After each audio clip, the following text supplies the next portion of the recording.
Well, thank you very much indeed for that very kind introduction, and thank you for inviting me to participate on this important occasion. It's a real honor and pleasure to be with you. The last year has been a real shock for business. Corporate purpose has gone mainstream. But many businesses see it as just a good way of repackaging what they've already been doing, a marketing tool, promoting their businesses as being enlightened as well as profitable. The Business Roundtable 2019 statement on corporate purpose as being about delivering value to customers, investing in employees, supporting suppliers, caring for communities, and delivering long-term value to shareholders is often derided for not being associated with a change of behavior on the part of the Business Roundtable companies. COVID is changing that. What COVID did was to make clear why a meaningful corporate purpose matters. The purpose of business is the reason why it exists, why it's created, its reason for being.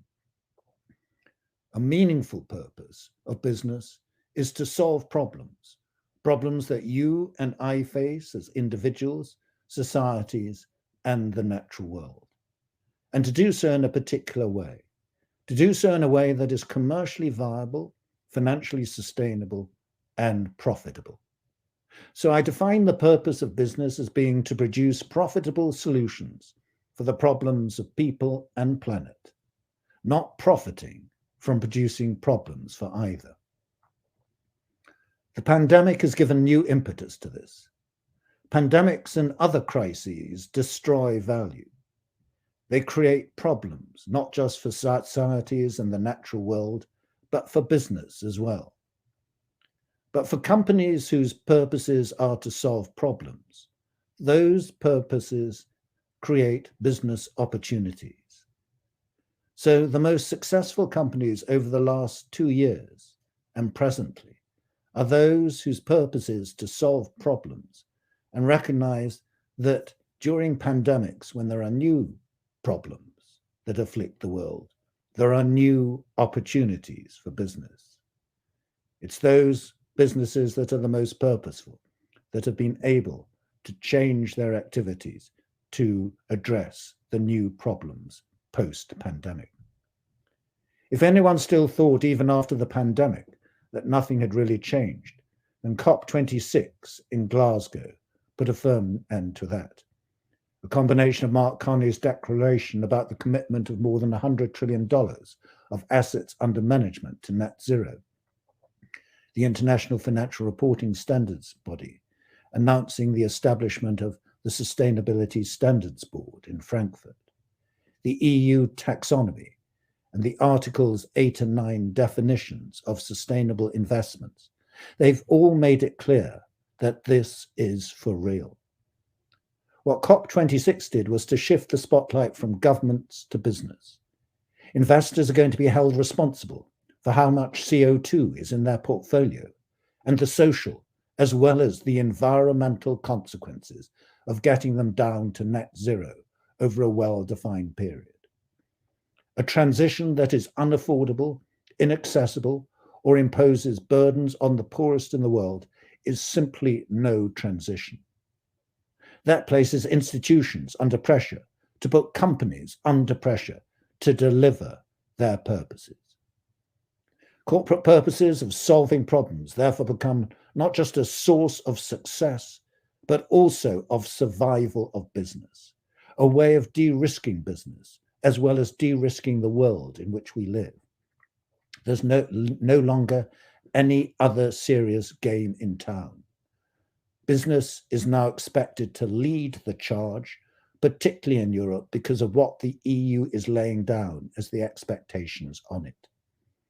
And one party that is particularly looking for business to do this is the next generation, looking to business not only to stop causing problems, but to start providing real solutions, finding ways of solving world problems in commercially viable and profitable ways.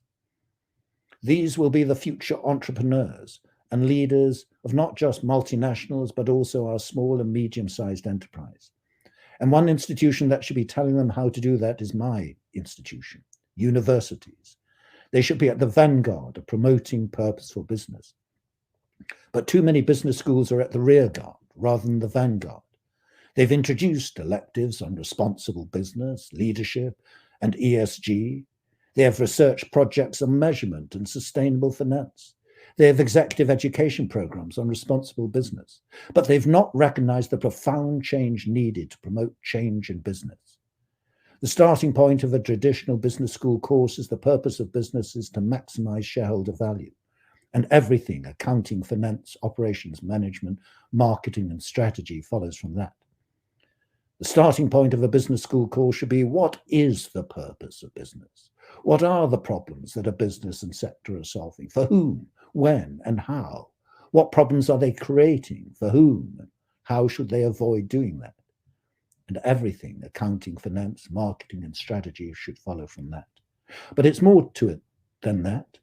It's not just the traditional subjects that are relevant. So too are corporate law, regulation, ownership, governance, politics, anthropology, and philosophy, all of the humanities and social sciences, and physical and biological sciences, every part of a university. Business schools should be at the heart of universities, drawing on and contributing everywhere, solving social, environmental problems, and avoiding creating them as a unifying theme. We should be rethinking the nature of business education and its relevance to universities by drawing on other disciplines. Business schools and universities are uniquely well placed to do this. Just as purposeful businesses are more competitive, resilient, and productive, so purposeful business schools, universities, are more distinctive, relevant, and instructive. Students want this, businesses need it, and universities are the only institution that can deliver it. Business can take a lead in making it happen, recruiting those educated in the skills required of purposeful business, sending management on executive courses about purposes of solving problems, sponsoring research on what promotes purposeful business, how to measure it and reward it. One aspect of solving problems profitably illustrates this. Business cannot solve problems alone. They cannot even do it just collaboratively with each other. They need to do it in conjunction with other parties, social enterprises, philanthropic organizations, and above all with government. But business-government relations often fail. Public-private partnerships, private finance initiatives, privatizations have been markedly unsuccessful. They've been subject to poor performance, bankruptcies, bribery, corruption. Government does not trust business, and business does not trust government. And the reason for this is a divergence of interest between the two. Business is seeking to maximize profit, government to promote the public interest. But if instead purpose of business is about solving problems profitably, then instead of divergence between business and government, there is a convergence of interest between them. There is not just a business purpose, but a common purpose between private and public sector. Purposeful government is therefore as significant as purposeful business. Purpose of solving problems is therefore a core part of public policy as well as business practice. Together then, business and government can provide the basis for solving the global problems of the 21st century, problems of net zero and biodiversity, of economic and social recovery from COVID, of regional disparities, inequality, and social exclusion, of artificial intelligence and the future of work. This is inspiring, motivational, and meaningful for employees, entrepreneurs, business leaders, citizens, and societies of the world. Key to this is a new type of leadership, a form of leadership that promotes collaboration and cooperation, not just competition to solve problems. Cooperation to achieve transformative change that is required to solve problems profitably. This is not just about defining corporate purpose, but a common purpose of societies and firms, a common purpose between business, government, local government, and social enterprise. I want to illustrate this with an example. It's an example of a Danish pharmaceutical company called Novo Nordisk, which makes insulin. Insulin is used in the treatment of type 2 diabetes. A few years ago, Novo Nordisk changed its corporate purpose away from being simply about producing insulin, because it realized that 85% of type 2 diabetes is found in low and middle income countries, many of which could not afford to purchase its insulin. So it thought again about what its corporate purpose really was. And it concluded that it was about helping people treat type 2 diabetes.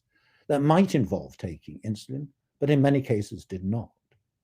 So it started working with doctors, hospitals, and universities around the world to identify the best ways of treating type 2 diabetes in different parts of the world.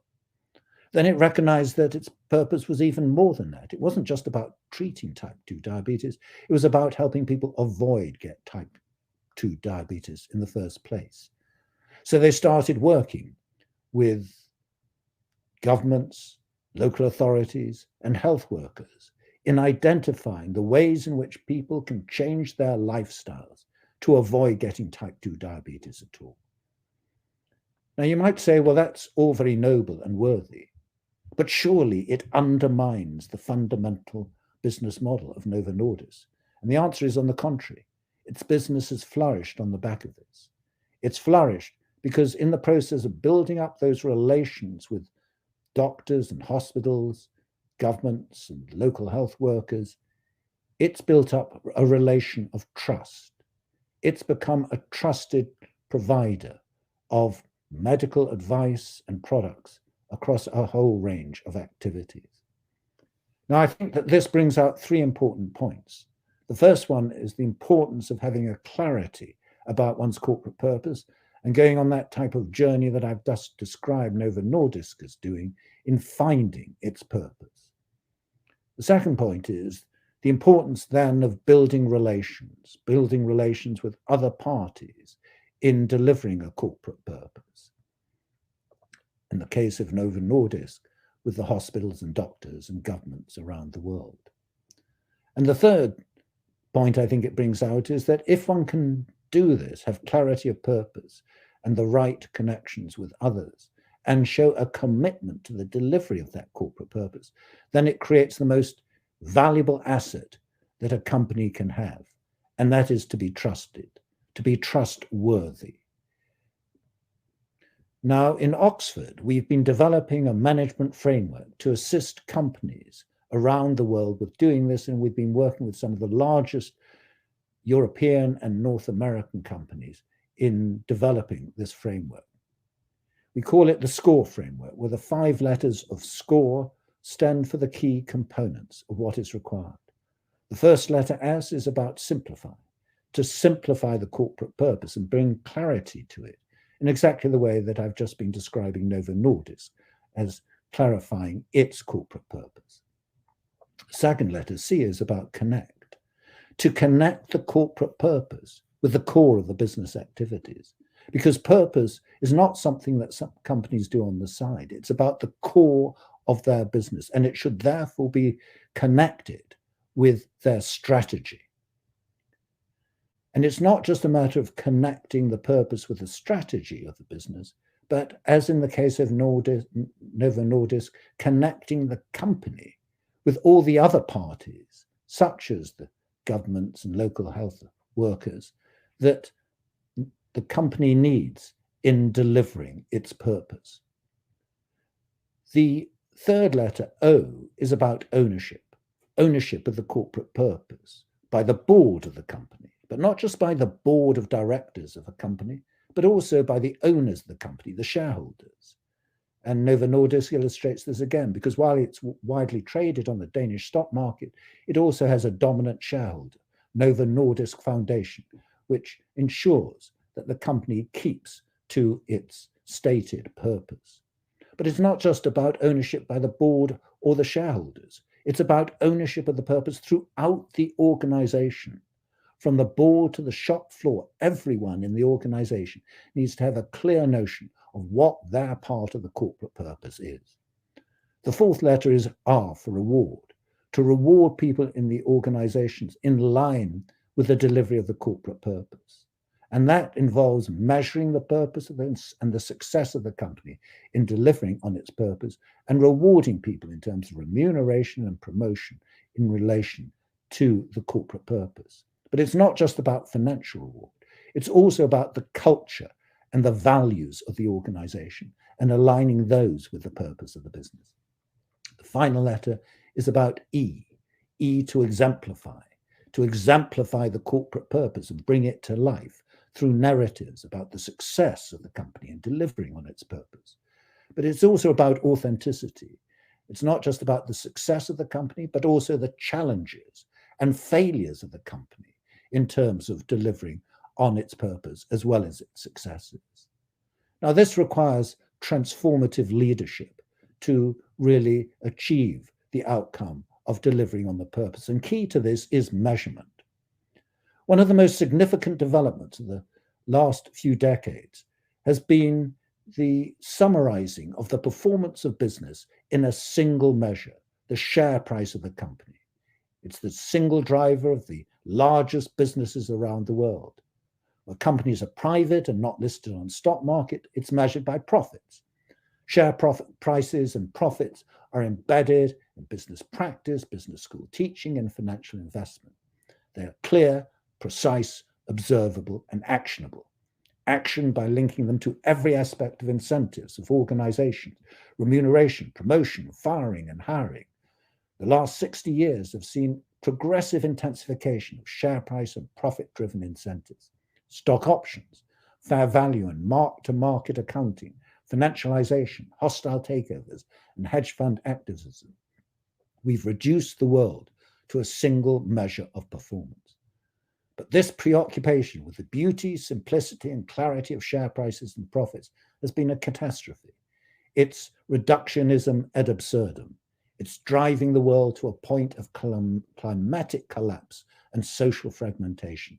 And we are seeing the consequences of that all around us. What is wrong with this single measure? The answer is simple. Profits and share prices are wrong. They are entirely incorrect measures of what they purport to report. They don't measure either the profit or the value that a company creates. They don't take account of the value of the benefits that a company creates or the destruction they cause. How can we record a profit where a company has earned it from destroying part of a rainforest, cutting down an ancient woodland, accelerating the extinction of species, employing people at below living wages, selling addictive products, avoiding paying their fair share of taxes? Those aren't profits any more than the earnings of a burglar stealing someone else's property. It's theft, but its only distinction from theft is that we've legalized it. Not only have we legalized it, we've encouraged and immortalized it by incentivizing it and honoring the wealth that is accumulated from it. Like a patient preoccupied with their temperature, we've created an addiction not just to the addictive products that are the source of share price increases, but to the share prices themselves. Furthermore, we've gone on to suggest that anything else is a muddle and a distraction from the simplicity of measuring of share prices and profits. How could we have possibly got to this point?